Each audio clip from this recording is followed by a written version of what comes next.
नमस्कार। आप सुन रहे हैं त्रिपुरा रहस्य आध्यात्मिक यात्रा।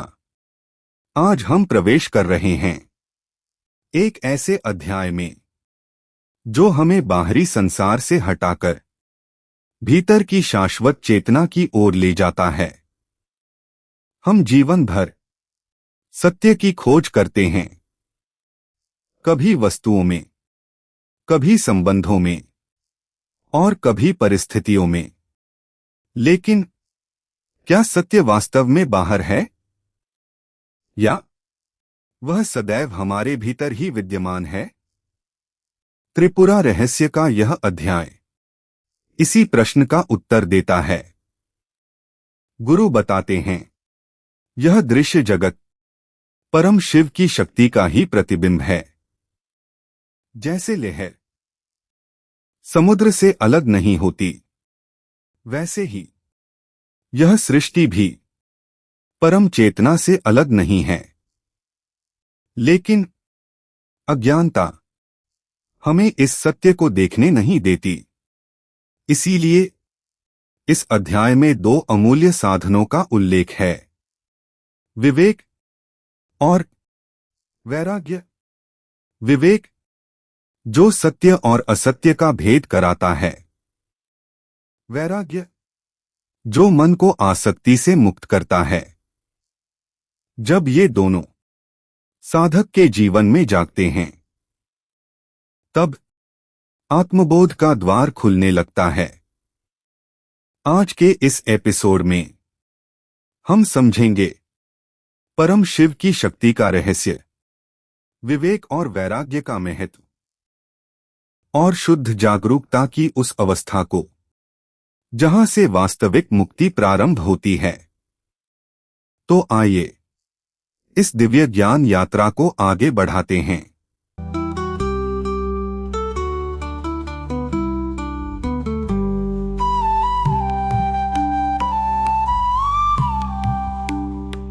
इस वक्त जिस भी डिवाइस से ये चर्चा सुनी जा रही है, वो छूने में काफी ठोस लग रहा होगा, है ना? बिल्कुल, एकदम पक्का महसूस होता है। हाँ, और हम जिस कुर्सी या जमीन पर बैठे हैं, वो भी बहुत असली और ठोस लगती है। लेकिन जरा सोचने वाली बात है कि क्या हो अगर ये पूरी भौतिक वास्तविकता, ये ब्रह्मांड, हमारी आकाश गंगाएं और यहाँ तक कि हमारा अपना शरीर भी महज एक विशाल दर्पण में पड़ने वाली कोई परछाई हो। और मतलब दिमाग हिला देने वाली बात तो ये है कि उस आईने के सामने असल में कोई चीज रखी ही नहीं है। यही तो सबसे हैरान करने वाली बात है, बिना किसी वस्तु के एक पूरी दुनिया का रिफ्लेक्शन। सही में आज हम अपनी इस गहन चर्चा में इसी विचलित कर देने वाले सच की तह तक जाने वाले हैं। और ये विचार शुरुआत में किसी को भी थोड़ा अटपटा लग ही सकता है, क्योंकि हमारी जो सामान्य समझ है वो यही कहती है कि अगर कहीं कोई परछाई है तो कोई ना कोई ठोस वस्तु भी जरूर हो भी। हाँ, जिसकी वो परछाई है। बिल्कुल, बिना किसी बाहरी वस्तु के केवल एक प्रतिबिंब का होना विज्ञान और तर्क की सीमाओं को सीधे चुनौती देता है। लेकिन हमारा प्राचीन भारतीय दर्शन ठीक इसी चुनौती को स्वीकार करता है। और यही आज की हमारी इस चर्चा का मूल विषय भी है। हमारे पास जो आज स्रोत सामग्री है वो है स्वामी श्री सनातन देव जी द्वारा अनुवादित त्रिपुर रहस्य के कुछ बेहद गूढ़ अंश, विशेष रूप से पृष्ठ 343 से लेके 362 तक, जो कि एक बहुत ही अद्भुत ग्रंथ है। हाँ, ये चेतना और वास्तविकता की प्रकृति पर इतनी गहराई से विचार करता है कि मतलब आधुनिक क्वांटम फिजिक्स भी शायद इसके सामने सोचने पर मजबूर हो जाए। एकदम सही कहा। तो आज हमारा मिशन यही है कि हम इस जटिल दर्शन को डिकोड करें। हम भगवान दत्तात्रेय और परशुराम के बीच हुए उस संवाद को समझेंगे, जहां ये सवाल उठाया गया है कि जो दुनिया हमें इतनी असली लगती है वो असल में शुद्ध चेतना का, जिसे ग्रंथ में चिति कहा गया है, उसका महज एक खेल कैसे है। और इस संवाद की खूबसूरती ये है ना कि ओम परशुराम कोई साधारण श्रोता नहीं है। वे एक बहुत तार्किक और सवाल पूछने वाले शिष्य हैं। मतलब वो आसानी से बात मान नहीं लेते। बिल्कुल नहीं, वे दत्तात्रेय जी से वही सवाल पूछते हैं जो शायद इस वक्त इस चर्चा को सुनने वाले किसी भी तार्किक इंसान के मन में उठ रहे होंगे। हाँ, लाजमी है। और दत्तात्रेय जी उनका जो उत्तर देते हैं वो सिर्फ कोई दार्शनिक सिद्धांत नहीं है, बल्कि इस वास्तविकता को देखने का एक पूरी तरह से नया चश्मा है। तो चलिए सीधे उस बिंदु पे चलते हैं जहां से ये पूरी बहस शुरू होती है। परशुराम एक बहुत ही तार्किक दीवार से टकराते हैं। हाँ, उनका मौलिक प्रश्न। हाँ, उनका सवाल ये है कि यदि वो परम चेतना, जिसे हम ईश्वर या अंतिम सत्य कहते हैं, वो पूरी तरह से एक है, अद्वैत है और उसका कोई आकार नहीं है, तो फिर ये इतनी विविधता से भरा हुआ ब्रह्मांड कहाँ से आ गया? मतलब ये द्वैत या मैं और ये दुनिया वाला अलगाव कैसे पैदा हो गया? बिल्कुल। और इस बात को समझाने के लिए दत्तात्रेय जी दर्पण का दृष्टांत देते हैं। पर सच कहूं तो मुझे दृष्टांत थोड़ा उलझावा लगा। अच्छा, देखिए, दरअसल दत्तात्रेय जी समझाते हैं कि जैसे एक बड़े शहर का पूरा दृश्य, जैसे पहाड़, नदियां, इमारतें, वो सब एक छोटे से शीशे में दिखाई दे सकता है। हाँ, दिखता तो है। लेकिन शीशे के अंदर तो असल में कोई शहर नहीं है ना, वो सिर्फ एक प्रतिबिंब है। ठीक वैसे ही ये पूरा ब्रह्मांड अपने सारे रंगों और जटिलताओं के साथ उस शुद्ध चेतना यानी चिति के दर्पण में प्रतिबिंबित होता है। ठीक है, आइए इसे थोड़ा विस्तार से समझते हैं, क्योंकि मुझे यहीं पर एक बात खटक रही है। हाँ, बताइए। अगर मैं अपने घर के आईने के सामने खड़ी हूँ, तभी मेरा अक्स उसमें दिखेगा, है ना? आईने को कुछ भी रिफ्लेक्ट करने के लिए बाहर एक भौतिक वस्तु चाहिए। सही बात है, सामान्य आईने के साथ ऐसा ही होता है। इसका अक्स दिखा रही है, बिना बाहर की दुनिया के ये शहर शीशे में आया कहाँ से? बहुत ही शानदार सवाल है ये, और ठीक यहीं पर त्रिपुर रहस्य अपनी सबसे बड़ी छलांग लगाता है। यहाँ सबसे आकर्षक बात यह है कि ये कोई साधारण दर्पण नहीं है। अच्छा। ग्रंथ इस चेतना को स्वयं प्रकाश कहता है, मतलब जो अपने ही प्रकाश से रोशन है। इसे कुछ भी रिफ्लेक्ट करने के लिए बाहर से किसी रोशनी या बाहरी वस्तु की जरूरत ही नहीं है। तो फिर ये रिफ्लेक्ट क्या कर रहा है? यहीं पर एक बहुत ही खास सिद्धांत आता है जिसे स्वातंत्र्य शक्ति कहा गया है। स्वातंत्र्य शक्ति मतलब स्वतंत्र इच्छा या फ्री विल? एकदम सही। स्वातंत्र्य शक्ति का मतलब है चेतना की अपनी असीम स्वतंत्र इच्छा और रचनात्मक क्षमता। ये चेतना कोई निष्क्रिय आईना नहीं है जो बस चुपचाप सामने रखी चीज को दिखा दे। तो ये खुद ही चीजें बना रहे हैं। हाँ, ये अपनी ही स्वतंत्र इच्छा से बिना किसी बाहरी ईंट पत्थर या सामग्री के अपने ही भीतर इस पूरी सृष्टि का आभास पैदा करती है। अरे वाह! वो खुद ही आईना है, खुद ही उसे देखने वाली आंख है और खुद ही वो दृश्य भी है जो उसमें उभर रहा है। मतलब ये एक ऐसा दर्पण है जो अपने भीतर से ही दृश्यों को जन्म देता है। अगर मैं इसे आज की तकनीक से जोड़कर देखूं, तो मुझे ये एक VR हेडसेट यानी वर्चुअल रियलिटी की तरह लगता है। वो कैसे? मतलब जब कोई इंसान VR पहनता है तो उसे एक पूरी त्रिआयामी दुनिया दिखाई देती है। पहाड़ दिखते हैं, खाइयां दिखती हैं, लेकिन वो दुनिया बाहर तो कहीं नहीं है ना? बिल्कुल नहीं, सब कुछ स्क्रीन के अंदर है। हाँ, कंप्यूटर का प्रोसेसर ही वो दुनिया बना रहा है, स्क्रीन उसे दिखा रही है और जो कोड है वही उन पहाड़ों का रूप ले रहा है। बाहरी दुनिया में उस पहाड़ का कोई वजूद नहीं होता। ये उदाहरण इस कॉन्सेप्ट को समझाने के लिए बहुत ही सटीक है, लेकिन इसमें भी एक छोटा सा पेच है। वो क्या? देखिए, VR हेडसेट के मामले में हेडसेट अलग है, उसे पहनने वाला इंसान अलग है, और जो कोड लिखने वाला प्रोग्रामर है वो भी अलग है। हाँ, ये तो है। लेकिन त्रिपुर रहस्य की इस चेतना के मामले में प्रोग्रामर, कोड, VR हेडसेट और उसे पहनने वाला, मतलब सब कुछ वो अकेली चेतना ही है। वही एक सत्ता इन सभी भूमिकाओं को एक साथ निभा रही है। सच में ये दिमाग के तार झंझना देने वाला विचार है ना? बिल्कुल। लेकिन चलिए थोड़ी देर के लिए मान लेते हैं कि ये ब्रह्मांड चेतना के भीतर का केवल एक आभास है, VR की तरह ही एक रिफ्लेक्शन है। तो फिर सवाल ये है कि ये हमें इतना असली क्यों लगता है? हाँ, ठोस क्यों लगता है? हाँ, मतलब हम समय और स्थान यानी स्पेस और टाइम के पक्के नियमों में इतने बंधे हुए क्यों महसूस करते हैं? अगर मैं अपनी उंगली किसी जलती हुई मोमबत्ती पर रखूं तो मुझे तेज दर्द होता है, मेरी त्वचा जल जाती है। बिल्कुल, दर्द तो असली होता है। तो एक रिफ्लेक्शन या आभास मुझे इतना भौतिक नुकसान कैसे पहुंचा सकता है? देखिए, परशुराम भी ठीक इसी बात पर अटक जाते हैं कि एक निराकार चेतना का खेल इतना दर्दनाक या इतना आनंददायक, मतलब इतना रियल कैसे हो सकता है? तो फिर दत्तात्रेय जी ने क्या जवाब दिया? इसे स्पष्ट करने के लिए दत्तात्रेय जी स्वप्न के दृष्टांत का सहारा लेते हैं, मतलब सपने का उदाहरण। सपने का? हाँ, मान लीजिए कोई इंसान गहरी नींद में एक भयंकर सपना देख रहा है। सपने में कोई शेर उसके पीछे पड़ा है। तो क्या उस समय वो सपना उसे झूठा लगता है? बिल्कुल नहीं। उस वक्त तो ऐसा लगता है जैसे जान ही निकल जाएगी। सही कहा। दिल की धड़कनें तेज हो जाती हैं, पसीना आने लगता है। हाँ, एकदम असली एहसास। तो स्वप्न की दुनिया, वहां की जमीन, वहां का समय और वहां का डर, सब कुछ पूरी तरह असली लगता है। सपने के अंदर सपने की आग जलाती है और सपने का पानी प्यास बुझाता है। ये बात तो है। जब तक नींद न खुले सब सच ही लगता है। बिल्कुल।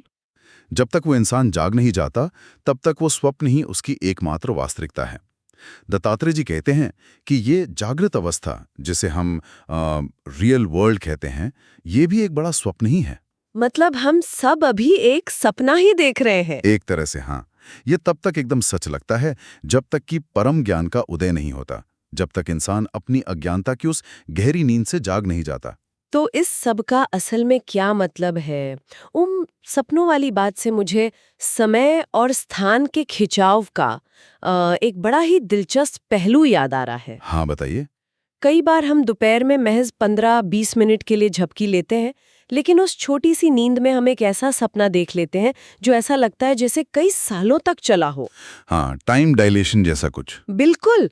हम सपने में बच्चे से बड़े हो जाते हैं, एक देश से दूसरे देश की यात्रा कर लेते हैं, और अगर स्थान या स्पेस की बात करें तो हमारी एक छोटी सी खोपड़ी के भीतर जो दिमाग मौजूद है, उसमें बड़े बड़े पहाड़, विशाल समंदर और एक अनंत आकाश समा जाता है। एकदम सही पकड़ा है आपकी। तो ये तो यही साबित करता है ना कि स्पेस और टाइम, ब्रह्मांड के कोई भौतिक या लोहे की तरह पक्के नियम नहीं है। ये शायद केवल हमारे मन द्वारा बनाई गई सेटिंग्स हैं। बिल्कुल। अगर हम इसे व्यापक दृष्टिकोण से जोड़कर देखें तो ये निष्कर्ष पूरी तरह से ग्रंथ के मर्म से मेल खाता है। अच्छा। हाँ, दत्तात्रेय जी के अनुसार देश यानी स्पेस और काल यानी टाइम, इनकी अपनी कोई स्वतंत्र या भौतिक सत्ता है ही नहीं। मतलब वो बाहर एग्जिस्ट नहीं करते? नहीं करते। वे ब्रह्मांड के ढांचे नहीं हैं, बल्कि वे संवित यानी चेतना की ही रचनाएं हैं। चेतना की रचनाएं। जैसे स्वप्न में मन अपने ही पुराने संस्कारों, यादों और छापों का उपयोग करके रातों रात एक पूरी नई दुनिया, नया समय और नया भूगोल रच लेता है, वैसे ही इस जागृत अवस्था में भी चेतना ही सब कुछ रच रही है। ये तो बहुत ही गहरा विचार है ना? समय और स्थान केवल वो पैमाने हैं जिन पर चेतना अपने इस खेल को मापती और अनुभव करती है। जरा सोचिए, जब मन काम नहीं करता, जैसे गहरी बेहोशी में या बिना सपनों वाली गहरी नींद में, तो क्या तब समय का कोई एहसास रहता है? बिल्कुल नहीं। पता नहीं चलता कि कितनी देर सोए। और क्या तब कोई स्थान या स्पेस होता है? नहीं, वो भी नहीं होता। बस, तो ये सब चेतना के रूप हैं। मैं समझ रही हूँ, लेकिन परशुराम इतनी आसानी से हार मानने वालों में से नहीं थे, और सच कहूँ तो मैं भी नहीं। वो तो है। उन्होंने एक और बहुत वाजिब शंका उठाई। उन्होंने कहा कि सपने तो फिर भी अस्थिर होते हैं। कभी हम उड़ने लगते हैं, कभी अचानक दृश्य बदल जाता है, और वे टूट भी आसानी से जाते हैं। सही बात है, सपनों में कोई कंटिन्यूटी नहीं होती। हाँ, लेकिन ये जो हमारी भौतिक दुनिया है, ये बहुत स्थिर है, बहुत ठोस है। कल जहां पहाड़ था, आज भी वही है। तो जिसे बनाने वाली चेतना खुद बिना आकार की है, निराकार है, वो इतनी ठोस चीजें कैसे बना सकती है? मतलब हवा से पत्थर कैसे बन सकता है? दर्शन शास्त्र में ये सबसे गहरी गुत्थियों में से एक मानी जाती है कि एक निराकार चीज से साकार और ठोस चीज कैसे पैदा हो। हाँ, तो इसका क्या उत्तर दिया गया है? इसका उत्तर दत्तात्रेय जी संकल्प शक्ति के सिद्धांत के जरिए देते हैं। संकल्प शक्ति? हाँ, संकल्प शक्ति का मतलब है इच्छा की वो प्रचंड ताकत या पावर ऑफ विल जो वास्तविकता को जन्म दे दे। ग्रंथ इसे समझाने के लिए गंधर्व नगर का उदाहरण देता है। गंधर्व नगर, ये क्या होता है? प्राचीन कथाओं में गंधर्व नगर एक ऐसा जादुई शहर होता था जिसे कोई महान योगी या शक्तिशाली सत्ता केवल अपने मजबूत संकल्प मात्र से आसमान में प्रकट कर देती थी। मतलब सिर्फ सोचकर एक पूरा शहर बना देना? बिल्कुल। और वो शहर सिर्फ धुंधला सा नहीं, बल्कि एकदम असली और ठोस लगता था। लेकिन अगर हम आज के संदर्भ में बात करें तो ये जादुई शहर वाला उदाहरण शायद थोड़ा पौराणिक या फैंटेसी लगे। इसे हम आधुनिक नजरिए से कैसे समझ सकते हैं?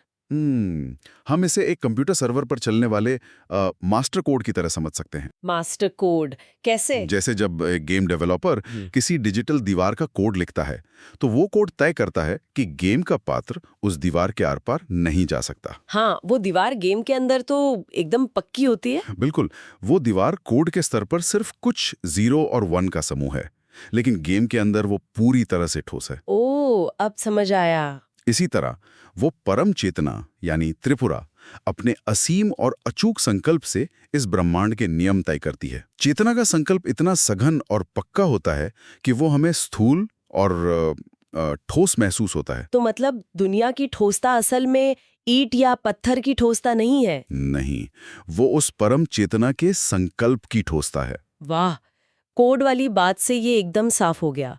और स्रोत सामग्री में इस देखने और दिखने के खेल को समझाने के लिए एक और बड़ा ही सटीक दृष्टांत दिया गया है, अंधेरे कमरे में प्रकाश का दृष्टांत। हाँ, वो घड़े वाला उदाहरण। बिल्कुल। मान लीजिए कि एक पूरी तरह से अंधेरे कमरे में एक नीले रंग का धड़ा रखा है। जब तक कमरे में प्रकाश नहीं होगा, तब तक वो नीला घड़ा दिखाई नहीं देगा। एकदम सही। भले ही वो वहां मौजूद हो, लेकिन अनुभव के लिए तो वो शून्य ही है ना? हाँ, और इसमें एक कदम और आगे बढ़ते हैं। मान लीजिए कमरे में रोशनी भी आ गई, घड़ा भी रखा है, लेकिन अगर वहां उसे देखने वाली आंखें ना हो, कोई उसे देखने वाला इंसान या जीवी ना हो, तो क्या उस नीलेपन या उस घड़े के आकार का कोई भी मतलब रह जाता है? मेरे ख्याल से तो बिल्कुल नहीं। मैं तो यहाँ तक कहूंगी कि देखने वाले के बिना उस नीलेपन का कोई अस्तित्व ही नहीं है। बिल्कुल। इसी को शायद ग्रंथ में कुछ भारी भरकम शब्दों के साथ समझाया गया है, प्रमाता और प्रमेय, है ना? आपने एकदम सही पकड़ा। ग्रंथ कहता है कि एक प्रमाता यानी देखने वाला, दृष्टा या चेतना, उसके बिना प्रमेय यानी देखा जाने वाला दृश्य या भौतिक वस्तु पूरी तरह से शून्य है। मतलब दोनों एक दूसरे पर निर्भर हैं, दोनों एक दूसरे से जुड़े हैं, लेकिन चेतना हमेशा पहले आती है। कोई भी भौतिक वस्तु चेतना की परिधि से बाहर नहीं है। जब हमारा मन और हमारी इंद्रियां उस परम प्रकाश यानी हमारी भीतरी चेतना से जुड़ती हैं, तभी ये बाहरी दुनिया हमारे लिए जीवंत होती है। ये तो एक बहुत बड़ी बात है। इसका सीधा सा मतलब ये है कि दुनिया की अपनी कोई स्वतंत्र भौतिक वास्तविकता नहीं है। बिल्कुल नहीं है। कोई ऐसी दुनिया नहीं है जो हमारे देखने के बिना भी वैसी ही पड़ी हो। दुनिया का होना पूरी तरह से देखने वाले की चेतना, उसके मन और इंद्रियों के संपर्क पर ही निर्भर है। और यही वो बिंदु है जहां से इस पूरी जिंदगी देखने का हमारा नजरिया पूरी तरह बदल जाना चाहिए। वो कैसे? अगर दुनिया की अपनी कोई स्वतंत्र सत्ता है ही नहीं, तो हमारे डर, हमारी चिंताएं और हमारी आसक्तियां कितनी खोखली साबित हो जाती हैं, जरा सोचिए। सच में। और यहीं से मुझे ग्रंथ का वो हिस्सा याद आ रहा है जिसने मुझे सबसे ज्यादा प्रभावित किया। कौन सा हिस्सा? यही कि अगर सब कुछ चेतना का खेल ही है, अगर ये स्पेस, ये टाइम, ये ठोसपन सब एक मास्टर कोड का ही हिस्सा है, तो फिर हम यहाँ कर क्या रहे हैं? जीवन का उद्देश्य क्या है? हाँ, हम रोज सुबह उठकर काम पर क्यों जाते हैं?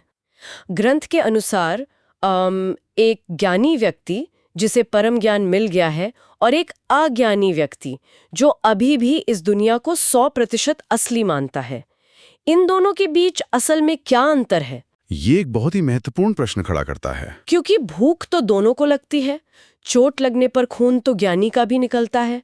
दोनों इसी तथाकथित माया की दुनिया में रहते हैं, फिर फर्क कहाँ है? देखिए, ये सवाल अक्सर लोगों को आध्यात्मिकता से दूर कर देता है। हाँ, क्योंकि उन्हें लगता है कि ज्ञानी होने का मतलब है समाज छोड़ देना, जंगलों या पहाड़ों में जाके बैठ जाना, हाँ, सन्यासी बन जाना। लेकिन त्रिपुर रहस्य इसे बहुत व्यावहारिक और गहरे ढंग से समझाता है। हाँ, ग्रंथ कहता है कि अज्ञानी वह है जो इस दुनिया के प्रतिबिंब को ही अंतिम वास्तविकता मान लेता है। मतलब वो शीशे की परछाई को ही सच मान लेता है। बिल्कुल, वो खुद को केवल एक भौतिक शरीर समझता है, इसलिए वो इच्छाओं, डरों और कर्मों के बंधनों में पूरी तरह जकड़ा रहता है।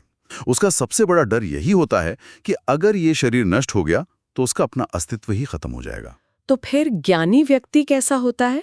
इसके विपरीत ज्ञानी व्यक्ति इस दुनिया को छोड़ता नहीं है, बल्कि वो इस बात को जान लेता है कि ये दुनिया उसकी अपनी ही चेतना का खेल है, एक लीला है। लीला या खेल? और यहाँ ये विषय सबसे ज्यादा दिलचस्प हो जाता है, क्योंकि स्रोत सामग्री पढ़ते हुए मैंने एक दृष्टांत पढ़ा जिसने मेरे दिमाग के सारे जाले साफ कर दिए। मंच के अभिनेता या एक्टर का दृष्टांत। हाँ, वो बहुत ही सुंदर उदाहरण है। सोचिए कि कोई बहुत ही सधा हुआ बेहतरीन अभिनेता मंच पर एक गंभीर नाटक कर रहा है। स्क्रिप्ट के अनुसार उसका किरदार बहुत दुखी है। वो मंच पर दहाड़े मारकर रोता है, दूसरे किरदारों से लड़ता है, अपनी भावनाएं ऐसे व्यक्त करता है कि दर्शक दीर्घा में बैठे लोग भी रोने लगते हैं। पर क्या वो वास्तव में दुखी होता है? यही तो कैच है। वो अभिनेता, चाहे वो कितनी भी शिद्दत से असली आंसू बहा रहा हो, अंदर से बहुत अच्छी तरह जानता है कि ये सिर्फ एक भूमिका है। बिल्कुल, उसे अपनी असलियत पता है। उसे पता है कि शो खत्म होने के बाद वो अपने मेकअप रूम में जाएगा, कपड़े बदलेगा और अपने असली स्वरूप में लौट आएगा। मंच का दुख उसके असली मन को नहीं छूता। एकदम सही। ज्ञानी व्यक्ति का जीवन भी बिल्कुल उस अभिनेता की तरह हो जाता है। वो दुनिया के मंच पर अपनी भूमिका पूरी ईमानदारी से निभाता है, पर भीतर से वो उस किरदार से अलग रहता है। इस उदाहरण ने मोक्ष या मुक्ति की एक बहुत ही क्रांतिकारी परिभाषा सामने रख दी। वो कैसे? क्योंकि मोक्ष मरने के बाद स्वर्ग जैसी किसी नई जगह पर जाने का नाम नहीं है, नहीं ये इस दुनिया से भागने का नाम है। मोक्ष सिर्फ इस अज्ञान से जाग जाना है कि हम ये शरीर हैं। मतलब सिर्फ एक शिफ्ट इन पर्सपेक्टिव है? हाँ, एक ज्ञानी व्यक्ति बाहर से बिल्कुल सामान्य व्यवहार करता हुआ दिख सकता है। वो ऑफिस जाएगा, परिवार के साथ रहेगा, हंसेगा और शायद किसी गलत बात पर गुस्सा भी करेगा, जैसे नाटक का किरदार करता है। बिल्कुल। लेकिन भीतर से वो पूर्णतः स्वतंत्र और शांत रहता है, एक दर्शक की तरह, क्योंकि उसे ये अटूट बोध हो गया है कि वो ये नश्वर शरीर नहीं है, बल्कि वो खुद वो परम चेतना है, वो त्रिपुरा है, जिसके भीतर ये पूरा ब्रह्मांड एक नाटक की तरह चल रहा है। ये दर्शन सचमुच जीवन की दिन प्रतिदिन की समस्याओं को देखने का लेंस ही बदल देता है। पूरी तरह से। अगर हम आज की इस पूरी गहन चर्चा का सार निकालें, तो हमने देखा कि कैसे त्रिपुर रहस्य और भगवान दत्तात्रेय का ज्ञान इस बात को तार्किक रूप से स्थापित करता है कि ये पूरा ब्रह्मांड हमारी अपनी चेतना रूपी दर्पण में उभरने वाला एक स्वतंत्र प्रतिबिंब है, और बिना किसी भारी वस्तु के। बिल्कुल। हमने जाना कि कैसे समय और स्थान हमारे ही मन की सेटिंग्स हैं, और ये ठोस महसूस होने वाली भौतिक दुनिया असल में उस परम चेतना के सघन संकल्प का ही विस्तार है। और अगर सोचा जाए तो इसकी व्यवहारिक प्रासंगिकता आज के दौर में और भी बढ़ जाती है। हाँ, आज की इस भागदौड़ वाली जिंदगी में, आज की तनाव और एंजाइटी से भरी दुनिया में ये ज्ञान एक बहुत बड़ा मनोवैज्ञानिक सहारा बन सकता है। जब किसी भी इंसान को ये गहरी समझ आ जाती है कि ये दुनिया एक विशाल स्वप्न है या एक नाटक मात्र है, तो ऑफिस की राजनीति, जीवन की छोटी छोटी हार जीत, भविष्य की चिंता, यहाँ तक कि मृत्यु का खौफ भी बहुत बौना हो जाता है। इंसान थोड़ा रिलैक्स हो जाता है। बिल्कुल। इंसान दुनिया के एक उलझे हुए रोते बीटे किरदार की बजाय अपने ही जीवन का एक शांत, आनंदित और स्थिर दर्शक बन जाता है। वो खेलता जरूर है, पर खेल की हार जीत से टूटता नहीं है। कितनी गहरी बात है जब ये समझ आ जाए कि हम सिनेमा हॉल के पर्दे पे चल रही फिल्म नहीं है, बल्कि हम वो पर्दा हैं जिस पे पूरी फिल्म प्रोजेक्ट हो रही है, तो सब कुछ शांत हो जाता है। बहुत खूब कहा। पर्दे को कभी कुछ नहीं होता। फिल्म में आग लगे या बाढ़ आए, पर्दे को कोई नुकसान नहीं होता। खैर, चर्चा के अंत में हम एक बहुत ही गहरा विचार सोचने के लिए छोड़कर जाना चाहते हैं। बताइए। स्रोत सामग्री में प्रलय या संपूर्ण विनाश की बात की गई है, और दिलचस्प बात यह है कि इस प्रलय का एक छोटा सा रूप हम रोज अनुभव करते हैं। गहरी नींद में। हाँ, गहरी नींद में, जिसे ग्रंथों में सुषुप्ति कहा जाता है। ये बहुत ही गहरा बिंदु है। जरा सोचने वाली बात है, जब हम बिना सपनों वाली गहरी नींद में होते हैं तो क्या होता है? ये पूरी दुनिया, हमारे रिश्ते, हमारी बैंक बैलेंस की चिंताएं, समय, स्थान, यहाँ तक कि हमारे अपने विचार और हमारा नाम भी पूरी तरह से गायब हो जाते हैं। सब कुछ एक गहरे शून्य में समा जाता है। बिल्कुल। लेकिन फिर भी चेतना बनी रहती है, क्योंकि अगली सुबह उठकर इंसान कहता है, मैं बहुत गहरी और शांति भरी नींद सोया, मुझे कुछ पता ही नहीं था। हाँ, वो मैं तब भी मौजूद था।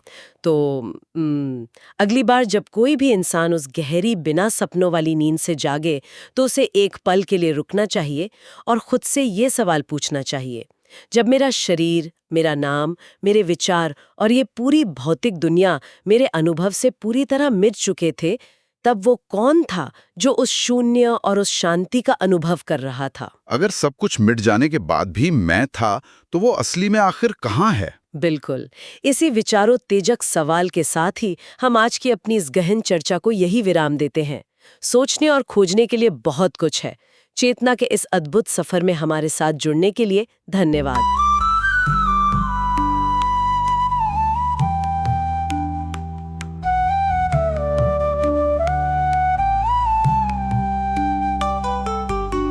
तो मित्रों, आज हमने जाना, सत्य को खोजने की आवश्यकता नहीं है। आवश्यकता है अपने भीतर से अज्ञान के पर्दे को हटाने की। त्रिपुरा रहस्य हमें सिखाता है कि संसार को छोड़ना आवश्यक नहीं है, आसक्ति को छोड़ना आवश्यक है।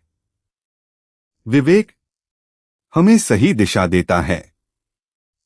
वैराग्य हमें भीतर से स्वतंत्र बनाता है। और जब मन स्वतंत्र होता है, तब शुद्ध जागरूकता स्वयं प्रकट होती है। यही जागरूकता आत्मज्ञान का प्रकाश है। यही आंतरिक शांति का आधार है। और यही मुक्ति का मार्ग है। इसलिए प्रतिदिन कुछ क्षण अपने भीतर अवश्य उतरिए। अपने मन को देखिए, अपने विचारों को समझिए और उस मौन चेतना को पहचानिए जो हर अनुभव की साक्षी है। वही आपका वास्तविक स्वरूप है। वही परम सत्य है। अगले एपिसोड में हम इस महान आध्यात्मिक यात्रा के अगले रहस्य को समझेंगे।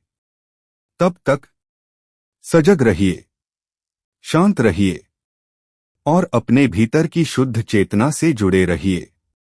नमस्कार।